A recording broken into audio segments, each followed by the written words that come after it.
Cool. Um, How do I look? love to hear.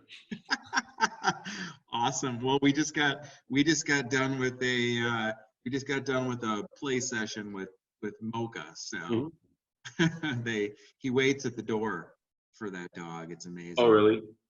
Yeah, I know you from my bio. You probably got that.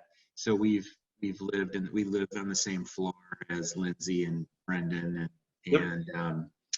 and we saw, I saw the dog probably like 6 months ago and was just enamored that it was off leash and just, so well behaved.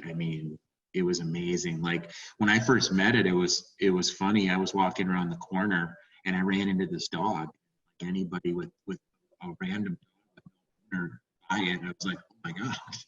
And it just kept walking, and it's so excellent. And so we've become friends, and she's just like my pit Fitz. She's like, this is like probably the most amazing pit bull she's ever seen. Just an amazing dog. And she was telling me the story that you helped one of her friends, I think, with just a really troubled dog, pit bull, very aggressive. Erin did? Yeah, no, Lindsay. Oh, Lindsay. Oh, okay. Yeah, it's hard to keep. So I obviously train Mauka, but I actually am familiar with. I know Canine for Keeps as well. Yeah, Erin is great. So I'm very, very close with her, and she'll attest to Fitz is like one of her favorites. So yeah, and it's funny because I get a lot of referrals and stuff, and I'll ask them like, well, who sent you to me, and they'll forget a lot of times. So then I don't get to connect the dots always of like who. Of course. But yeah, I've worked with quite a few dogs. My specialty is behavior, aggression type stuff, but obviously I do everything from puppy to obedience. So yeah, Fitz certainly doesn't need that. It's amazing because so one of my girlfriends has got a Staffy, and she actually ran into Fitz. He was filming a commercial for a Browns and Hounds, a coffee shop, dog coffee shop, and she was walking around Old Town with an adopting leash on, and she knew how fond I was of her dog, and she said, "You've got it." She's like, "I met this dog. I've had 2 pit bulls myself. This is probably one of the most amazing dogs I've seen." And so I met it, and it took a couple months. Erin's busy, and sure, kind of scattered. God, I love her. She's amazing. And so I finally got Fitz adopted about almost a year ago. I think tomorrow I'm going to make his birthday, so his 2nd birthday. Sure. And she recommended I brought him over to Possibility, and we did a quick little 7-week course just to get Fitz and I, accustomed to each other and trust and all that stuff. And we did, and he was awesome. Of his class, he's super duper smart. But I got to tell you, I don't want to sound biased, but honestly, I've had a bunch of dogs. I couldn't purchase from a breeder. This guy, his bathroom abilities, he's wild like a puppy. That's fine. Just the friendliest. Never made an accident. Goes to the bathroom immediately. He has just been an absolute dream. I couldn't believe it. So what do you need me for? Well, because he still is. We walk about 4 miles a day. So good. I really get him. We got a loop that goes from my condo to Wacker, down the Magnificent Mile, through Gold Coast, and then back, and it's 4 miles. We do that almost daily. He's a great walker, but he pulls really hard. He's distracted. He needs obedience for both him and me. Sure. One thing that was neat about your website is I was looking at all the stuff that you do, and you're exactly right. We sit at a table, outside, and he's just wagging tail and wanting to go up to I mean, I can't control him. He's so damn strong. Sure. So to have the ability to walk him off leash, to have obedient, to all that would be just, I mean, you got a true friend. I mean, that's like a human. You're just walking with your buddy. So that would be really wonderful. And I think it's good for him and for me. Yes. So I just think he'll be happier. I'll be happier, you know, all of that good stuff. So. Okay, good. So with cases like yours, right? Most people don't think that my method of training is like applicable to a degree. How do you say? Because the dog's so friendly, Mm-hmm. right? Because typically for the average dog owner, a good dog is a dog that's not aggressive, doesn't bark a whole lot, doesn't really jump on people, is super friendly with humans and dogs, and doesn't pull that much, right? Like people don't really care about the control aspect, but it actually still is important because even though your dog is super friendly, they can get off leash and run away just like any other dog, you know, which is a liability to everybody, including the dog. And I actually have a dog right now. They're on this week will be their 6th and final class. And they signed up pre-COVID. And they were supposed to start Sunday, and the Friday prior, the governor had issued the stay-in order. So they got delayed. And of course, you know, we're trying to keep the business going. I was like, well, I got to do something. And I told them, like, you know, we can train the dog, verbal instruction. I wouldn't handle a dog because we're using e-collar. And they were concerned, but they're like, well, let's give it a shot because the dog had broken the owner's shoulder. He was in the ER 4 times in 2 years, and he's a very friendly dog. Mm-hmm. Right. Oh, I get it. And then, you know, they did the first class, and they've just been raving about. She actually did a testimonial about like all this, like she didn't think it'd be possible because of I'm not doing anything with the dog. Mm-hmm. But still, that degree of control is still needed because, of course, there's still other liabilities. Despite aggressive or not existent aggressive behaviors, right? The reason why I like the e-collar, especially now, is so like Myoka, you know, is trained on the e-collar. Mm-hmm. Yeah. Is that's what's going to give you the peace of mind that if something ever happens with Fitz, you're covered. Yeah. You have control. Yeah. Do you mind if I interrupt you really quick? One of the e-collar is actually one of the big reasons why I contacted you. I used to go with my girlfriend and her staffy up to the Belmont Dog Beach. And, you know, she would always put a vibration collar on because the dog would get too far away. And if they got into it, she needs to zap it.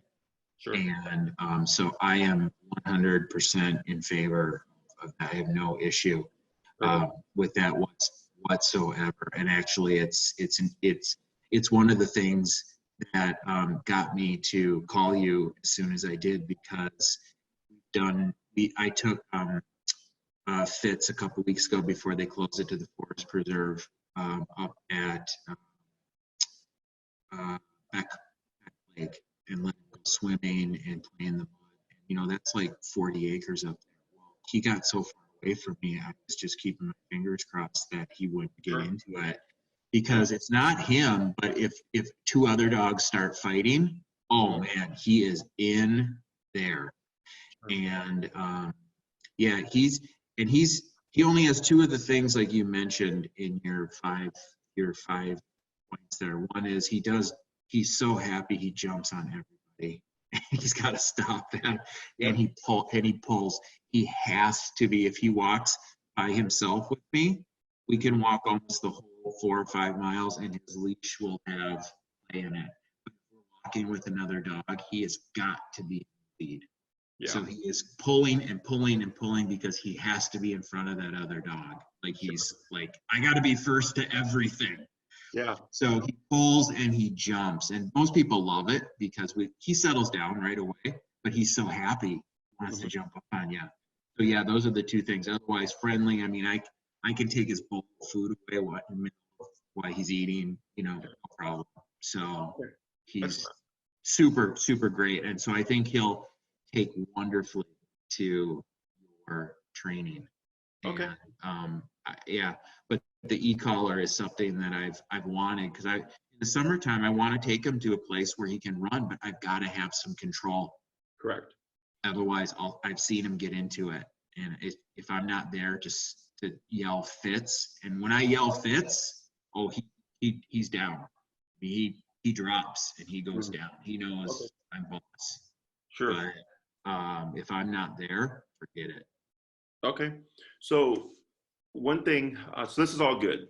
You know, you've done your research. You're already comfortable, because typically that's how do you say, when I'm working with new clients, it's building the comfort with the tool first, because they feel bad because they think they're hurting their dog, and I have to like show them like, you're not really hurting the dog. You're communicating if you're doing this correctly, right?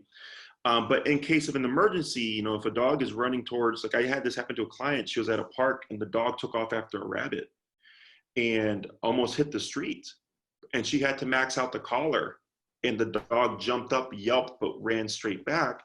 And she's like, I felt terrible that she tried, but it was that or be in the street and get hit by a car. I'm like, that's realistic. That's life. And then people don't account for those things. So that's really good.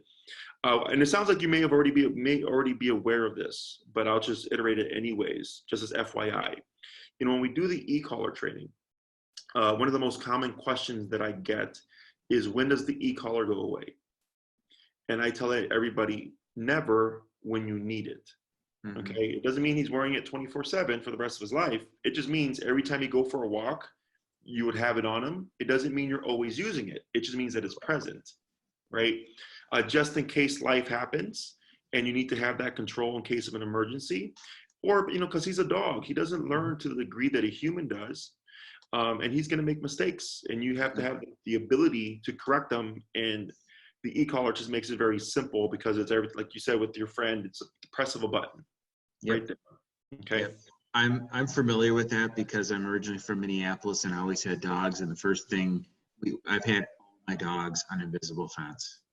So same thing. They have the collar on. They learn they have the collar on. You know, Mocha was wearing her collar or his collar the other day, so I know that they always have it. And I get that and I understand it. He shouldn't associate that collar with obedience, and you shouldn't have to use it if you don't need to, but it's there for an emergency. But the dog understands that collar's on.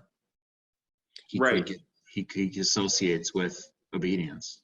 Right. So like, you know, we would, it sounds like what you're needing from what you've told me, because I teach what you're wanting and needing. I don't really, you know, like a lot of trainers, they do a program and your dog has to learn these things in this order. And there's a little bit of that, but that's why I do these consultations, because from what you're telling me, I go, okay, it sounds like you need these things. And then I kind of propose them to you. And then you go, yes, I need this stuff. This stuff I'm not really too fond about. I'm like, all right, cool, then we don't need to teach it. That's what Lindsay and Brendan had said about you as well. Yeah. So definitely the leash walking. Okay. So that would be classes 1 and 2. So whenever we do e-collar, regardless if the owner really cares about leash pulling, it has to be done, because that's how we teach the dog what the e-collar is. Okay. So that would address your pulling problem. If he likes to like kind of walk up to people and greet them as you're walking and like pull towards them and jump towards them if they talk cute to him, this will help resolve that problem as well. Okay. If it doesn't, no big deal. There's other approaches to fix it. So that leash walking takes about 2 classes. We're going to need recall, right? Which is about another 2 classes. And since you don't have any like major behavior stuff, I'm fairly confident that we can get that done. And then, are you needing him to be stationary for a period of, like you had mentioned about the patio and the dog, like just like not moving while you're having brunch or whatever? I think, well, first of all, I'll backtrack a little bit here. I'm really up for, like, I like this consultation, and I'm also up, and just so you know, I'm not a dog trainer. I'm just a dog lover. So I'm all about saying, hey, Jesse, you tell me what is going to make this dog amazing and wonderful for me, because he is wonderful already. I could do none of this and still have the most amazing dog, but I'm very open to however you want to structure it. So I'm just so you know. So this is Sure. great. But yeah, I think the stay function would be wonderful, because a lot of times we will go over to somebody else's house, or we'll go over to my kid's house, and I would love to be able to let him in somebody else's home and have him stay at the front door, versus charging into the house and jumping on somebody's bed and jumping on the furniture. Yeah. Because I allow him to do. He has free reign in my house. Sure. And he goes to work with me every day. Okay. So he's very, very spoiled. He's with me 24/7. Sure. But I also do practice a few times a week. I'll purposely come home, leave him here, and go to the grocery store on a walk on my own, go for a run, just so he knows that he needs to stay alone. Sure. So he has free reign of my house. Okay. We started with, when I took him over, Aaron said, you might want to just start with a kennel so he doesn't chew anything up. And we were only in the kennel for about a month, and he wasn't crying or anything. He just didn't like it. He actually started barking, so I put up a Nest camera. I would just say over the camera, "Fitz, quiet." He would quiet down. But he has full reign over my house. He's with me, goes to work every day. So I would love to have the ability to go into somebody's home business and just have him sit at the front door. So Okay. yes, I think that's necessary. Well, it's so one thing actually, since you mentioned it, with the whole quarantine thing, right? A lot of people are spending 24/7 with their dogs, and I like that you said you go out to the grocery store and you go out for a walk when you leave them behind, right? If it wasn't due to the quarantine, do you work like a 9 to 5? Do you actually leave, or do you work from home, even just typically? I have my office is in Roselle. Okay. So he loves, oh my God, again, perfect dog, loves the car. I mean, loves everything. I mean, he just haven't found anything that great about this dog. But yeah, so usually what happens is my schedule, just so you have full knowledge of it. So, I get up in the morning, he sleeps in, I take a shower, get ready. Once I jiggle my keys, he jumps out of bed, and we go outside, go in the car, go to the office, and I spend. I'm usually at the office till like 2 or 3, if that. I can work from home if I want. It's my company, so. Okay. Yeah. Yeah. I'm sorry. It's my company, so I can do what I want.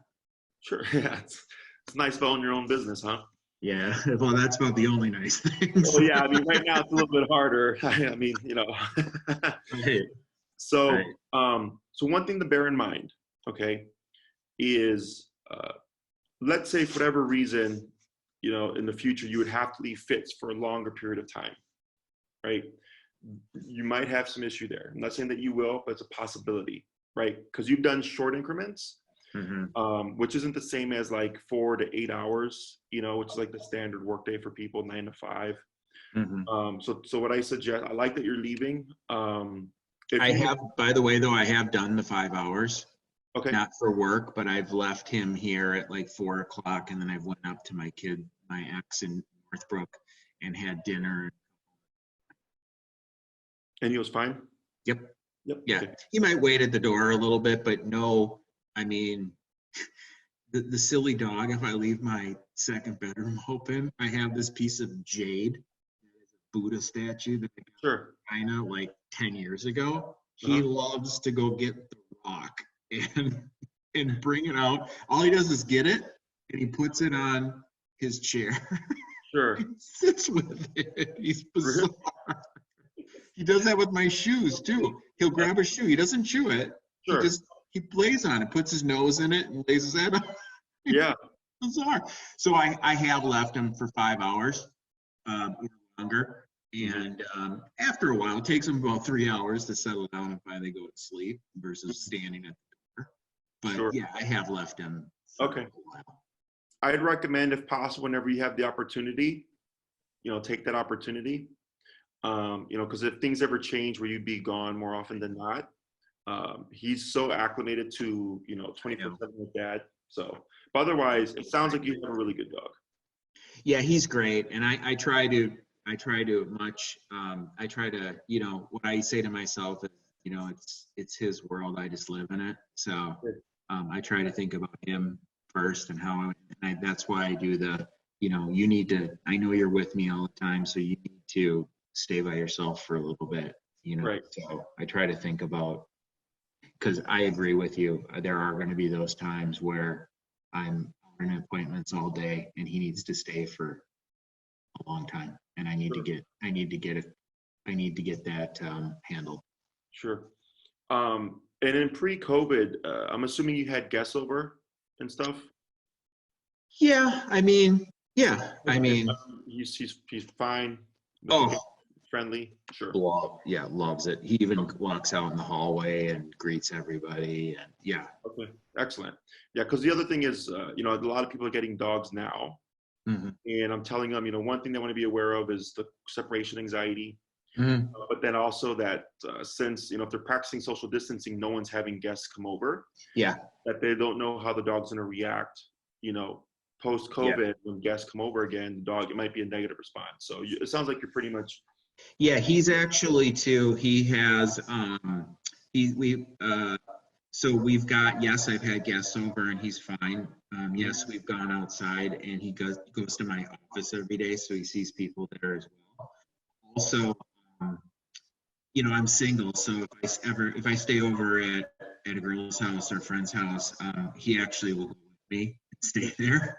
Sure. And then also I've left him for 2 weekends. I've left him with my kids at my ex-wife's to stay. Sure. Okay. And everything he has just been an absolute perfect dog. Awesome. So so he's actually stayed at other people's houses. He greets people. We've got all that. Excellent. Yeah. Let me think here. With the e-collar, are you familiar with how it works and how it's taught? I don't. I know that there was one reason why I never really looked into them is because I wanted to work with somebody like you, like a professional would recommend which one to get. So I'm familiar with what they are and what they do, but I don't know. I haven't researched them at all because I was waiting. Okay. I didn't want to do it on my own. I wanted somebody to guide me. So when it comes to the e-collar, which is known as an aversive in the dog training world, is most people think it's as a punisher. Okay, so like if you said Fitz sit and he didn't do it, and you kept repeating it, and then finally you okay, well since you didn't sit, I'm gonna punish you, right? That's most people's application of the tool. It's in my book the worst way to train. Because dogs don't understand.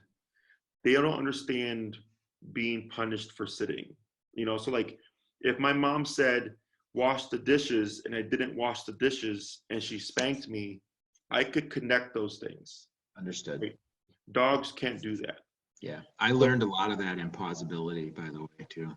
Okay, excellent. So the way I teach the e-collar is it's what's called pressure work. Okay. Have you ever pulled up and then pushed down to make Fitz sit? No. No? Okay. He's actually taken he took well to sitting right away. Like I didn't even work with him. He learned on his own from our walks that when we walk up to a sidewalk, if I do my signal like this, sure. Sits. Okay. So he's tied. Okay. So he understands that cue. Yep. So not all the time, but if I get lucky. Sure. So a lot of times when people can't get their dog to sit using food or this visual instruction, they'll pull up on the collar and they'll push down on the butt to create that sitting motion, right? Yep. So that is physical pressure to shape this behavior. Okay. The e-collar is another form of pressure. Okay. And it's a miniaturized TENS unit. They use the technology on people. If you've ever been to a chiropractor or a physical therapist, they use it for the muscle rehabilitation therapy. Okay. They use a lot in sports. Stimulates the muscle, I would assume. Correct. So I don't know it, but I would assume that, yeah. Yeah, so what happens is it causes the muscle to twitch, okay? So if it's placed on the neck, this is what would be twitching, okay? So the dog doesn't feel anything anywhere else. It's just where the two contact points are touching, okay? So it's electric, but not electricity is how I convey it to people. Because a lot of times they come in with the notion that we're electrocuting the dog, like a taser or like sticking your finger in the outlet or being hit by lightning, right? And I go, no, I would assume not. So that's not how it works. It's yeah, a current, but it's limited to where it's located, where it's touching, right? yeah, it's like licking a 9-volt battery. Yeah, you know, so there's a slight stimulation there. Yeah. So what we do is layer the collar over everything, even if Fitz already knows sit and maybe he already knows to down and stuff like that. He won't connect the dots. So you kind of have to start from scratch and teach him like, hey, this contraction means to do this. Mm-hmm. And when you do this, this goes away. Yeah. Well, yeah, he needs to anyway, because you know he's got the sit and the shake and the down with a treat. But you know, honestly, if there's not a treat there, or my office manager who gives him like 50 treats a day, you know, you tell him he sits for a treat, and then you tell him down, and he gives you his paw to shake. I mean, he's like, I'm just gonna do a trick because I know I'm gonna get a treat if I do it. I don't know which one I'm doing, but. And you know, the reason for obedience, and there's really only 6 commands that matter. There's the heel, the come when called, the stay, the sit, the down, and then the place command. Is when people teach like the sit and the down, they typically view it as a trick, especially when we're working with puppies, right? Like it's a cute thing that they do and they would give them a treat, but they have a function, you know? So like if I tell a dog to down, that's what allows me to take my dog to a restaurant and not worry about what's my dog doing, because he's going to hold that position for up to 2 hours, 3 hours, however long I need it for. So there's actual function, right? Yeah.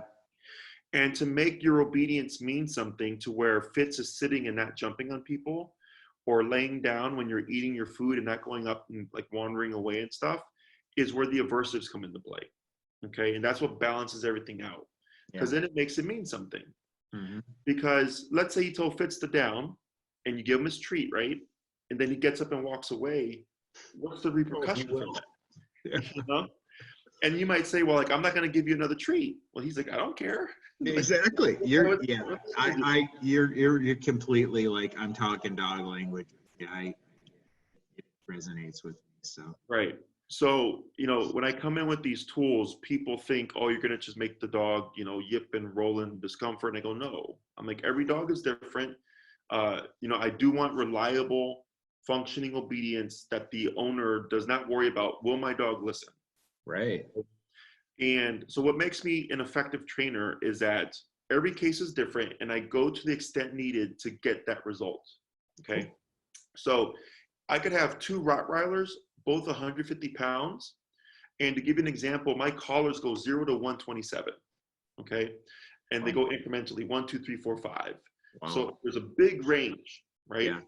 One Rott can be on 15 and the other one could be on 85 in order to get the same result. I can, it's just basically a sensation. I mean, because I learned it from Possibility was basically, listen, they don't understand English. So you need to teach them basically sign language. You know, like a deaf person can't hear, or a blind person can't, or deaf person can't hear you. So you have to teach in sign. Same thing with the dog. You have to teach, they have to learn somehow to communicate with what you want. And that is exactly what you're doing. So plus it's so, honestly, it's so cool to see like Mocha, it's so cool to see a well-behaved, obedient, you know, obedient dog. I mean, to me at least, it's just really cool. Like, I remember with Fitz one time walking up to a corner, and we walked up to a corner, and it was a busy intersection, and I was like, sit, and he sat, and somebody else looked at me and said, oh, and I'm like, oh, don't worry, I just got lucky. I think because there are dogs jumping all over the place. I'm like, don't worry, I just got lucky. He only does that 1 out of 10 times or 20. Sure. So, yeah, and because people take things at face value. Yeah. You know, they see it the one time, they're like, wow, but you're like, well, the other 9 times, you know, right. you know, right. and you know, and it's really like with Mauga, you've seen time and time and time that, you know, the level of training they've done with him. So, and Yeah. of course, I give the instructions, I give the tools, you know, I give the knowledge, but at the end of the day, it does come down to, of course, the owner. Yeah, of course. To do the homework. Something to make you aware of is when we apply aversives in training, okay, in the beginning, it's not uncommon to see what people would dub as depression or mopiness, okay? And the reason is nobody likes discipline, right? So like if my mom spanked me for something, I wasn't like walking away like all happy, like I didn't like it, I sulked, right? Yeah. And Fitz right now is used to just doing his thing. Oh yeah, he You know, needs some free for all. discipline. Remember, So, I have employees. yeah, yeah. So, if you see that, don't be discouraged.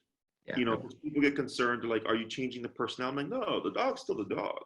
It's just in the beginning, they're going, well, I went from doing anything I wanted to now there's rules and consequences.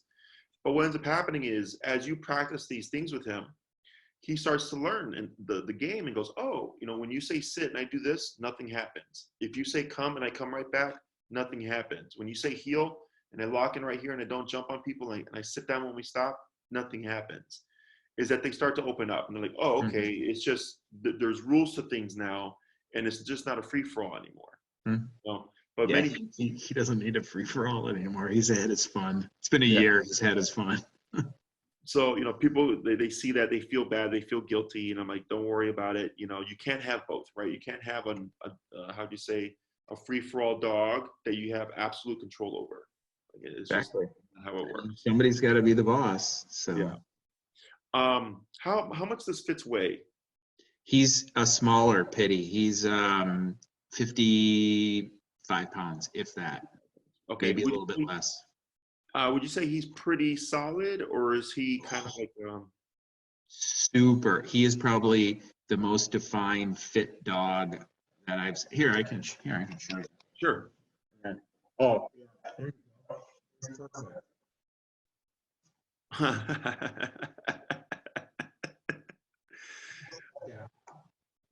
Having a good little nap there.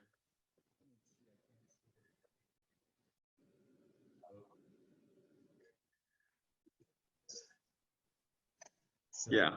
Okay. Yeah, he's pretty solid.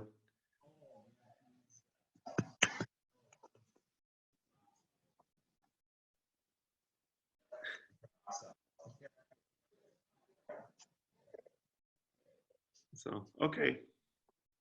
Okay. So you have two choices with the collar that I would recommend.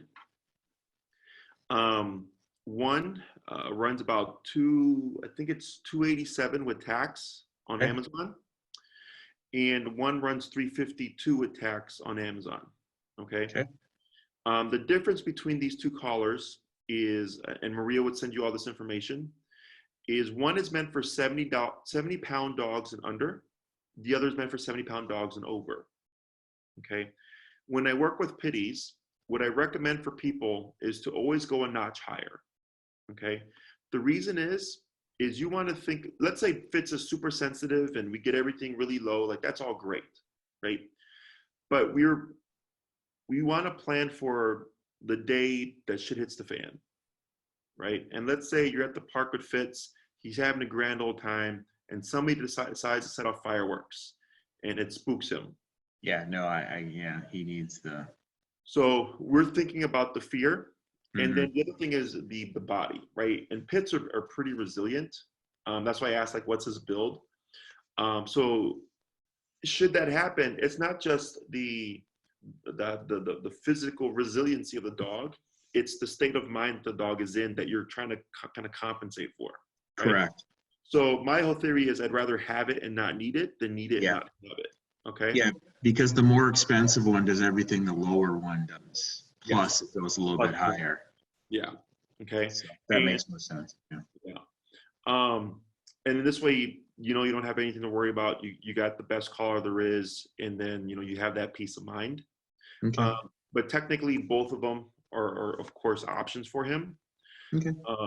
And then I'll get I'll take your recommendation. I'd get the more expensive one. So. okay, and Or it's whatever, the one that goes up to whatever. the brand is Dogtra, and the model's 3500. We'll email this to you. Okay. And then what I suggest is when you receive it is to test it out. You know, read the booklet that it comes with, test it. The main thing that you want to make sure that you do is when you turn the remote on and you play with the dial, that's what changes the numbers from 1, 2, 3 to 4 all the way to 127. Is that you should be able to go incrementally 1, 2, 3, but every now and then, because it's electric, right? There's a lemon. And the dial will be super sensitive and it'll go from like 1 to 20. Okay. So if you see that, you want to immediately turn around and make sure you return it.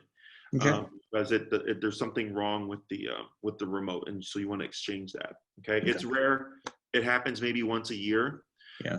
But this way I've had it where I show up and then the owner didn't test it. And then I go to turn it on. It's like, oh, we can't do anything. Okay. So, questions, concerns?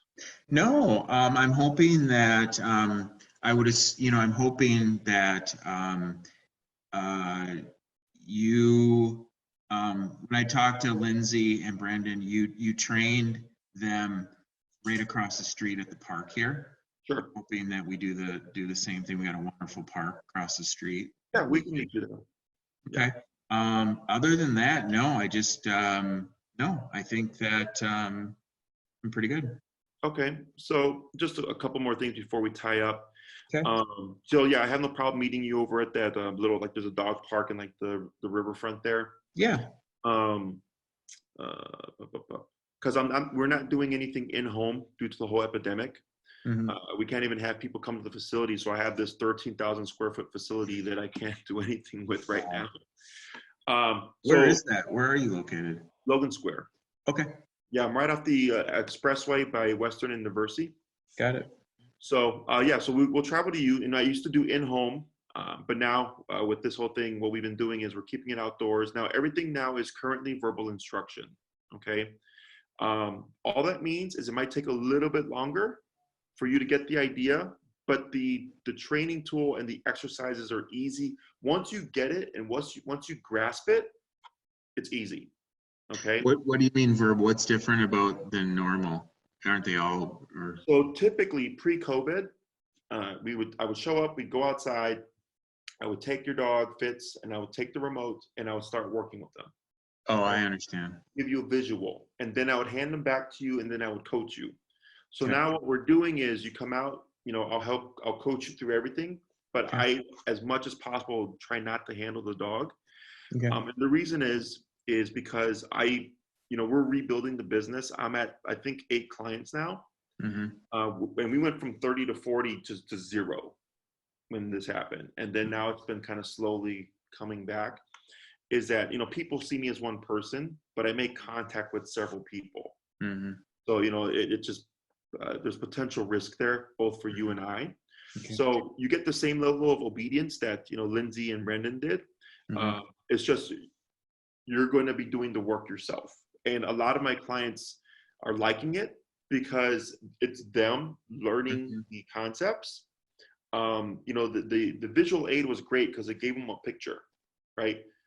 But when they're doing it themselves, they're liking it because they're having to process and digest the exercise themselves, and they maintain it better, and they understand it more, is what I've been getting from them. So yeah, it's actually, it's not so much monkey see, monkey do. It's more like you get to do it. It's in the long run, it might take a little bit longer, but it's probably more beneficial. So yeah. And if you look up Canine Perspective or Jesse San Miguel on YouTube, you can even access the videos from my website. I've been posting all our training videos uncut, unedited. So now there's still visual aid if you need it, and it's kind of, I'm doing this to help everybody because obviously I'm limited, so they need some kind of resource. So, they just go to my YouTube channel, and if they're having issues with leash walking, they can watch another client. And I've been sending them videos of like, hey, when it goes perfect, this is what it's supposed to look like.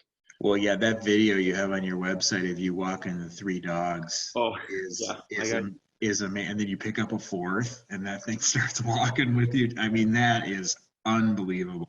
Yeah. So, and it's when people see that, they go, man, that looks complicated.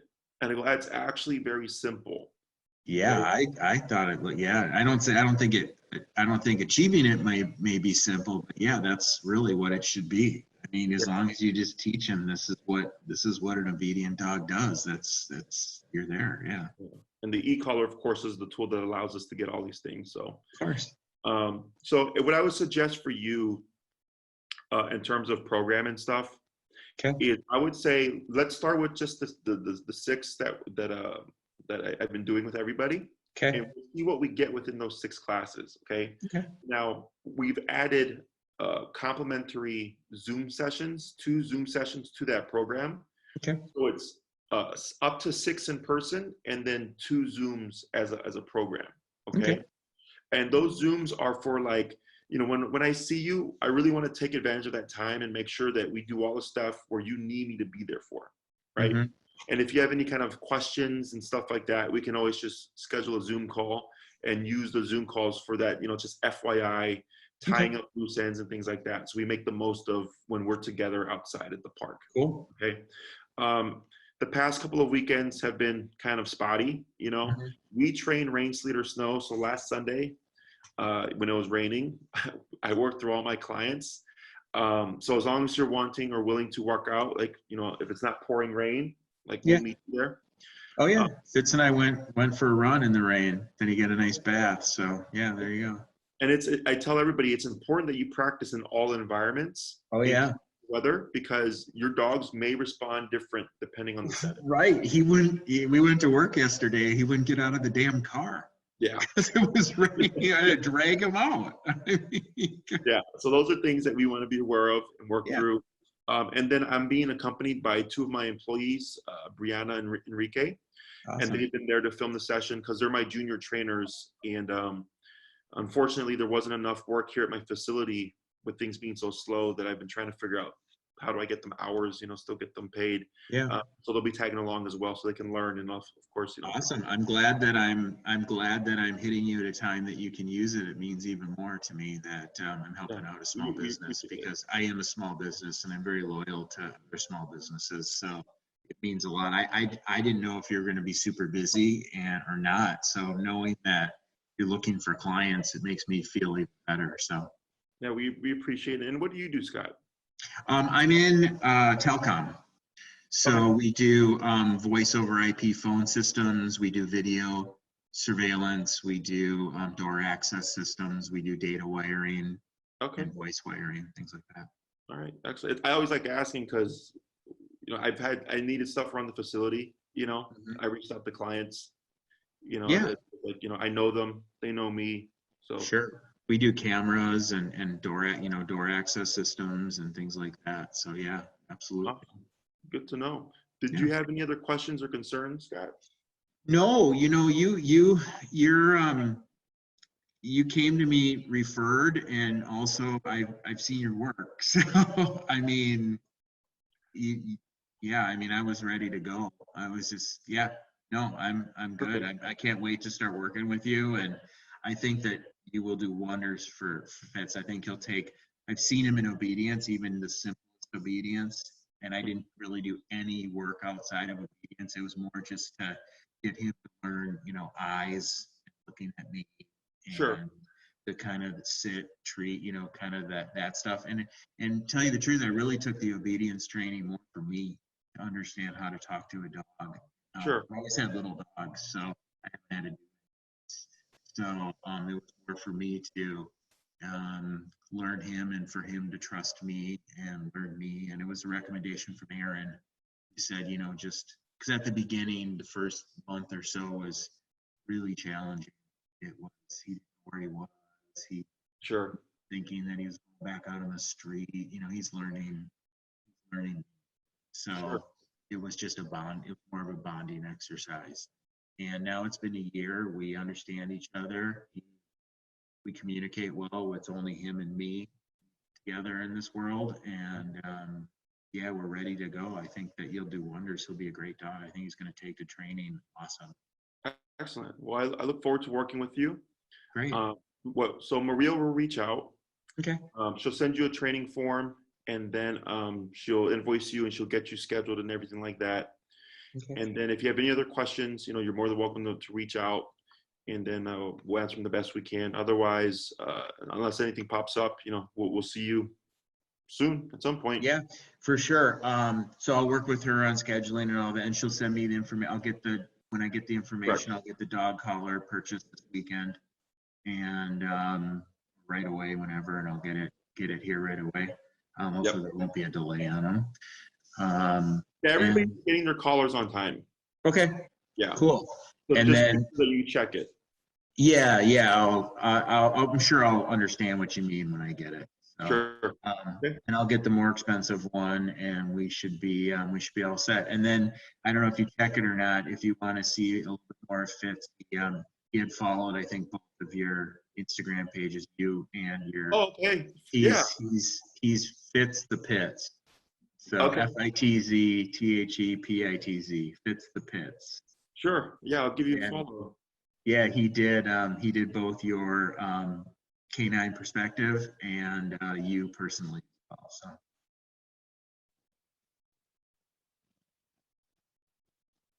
Oh, I see. Yeah. Oh, yeah. I've seen his little the profile pic. I recognize it. So yeah, so there he is. So we'll put some. I'm sure we'll put some of those training sessions on there too. So it'll be great. Yeah, no, for sure. It looks like my internet's getting a little spotty here. Excellent. Well, if you need anything else, Scott, you let us know, okay? Okay, excited to get started. All right, thank you. Yep, sounds good. We'll see you soon. Bye. Yep. Bye-bye.